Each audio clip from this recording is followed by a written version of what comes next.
In a small, peaceful town, a new shop opens. But this shop is different.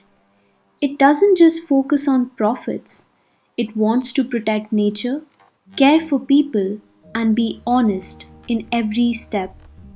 This is the idea behind ESG. The shop uses solar panels instead of noisy generators.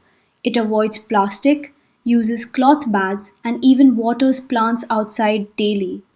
This is E for environment, protecting the earth through small daily actions.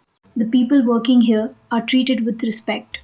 They receive fair salaries, clean water, and regular breaks. The shop also donates food to nearby poor families.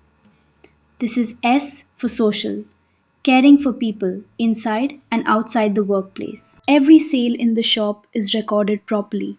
Prices are clear.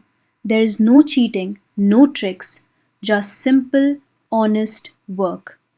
This is G for governance, running a business with rules, honesty, and transparency. Soon, people from nearby towns visit the shop, not just because it's cheap, but because it cares.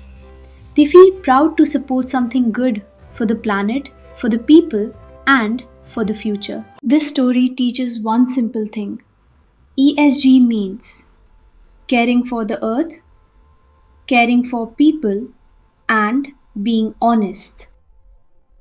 Whether big or small, any business can follow ESG and make the world better, one action at a time.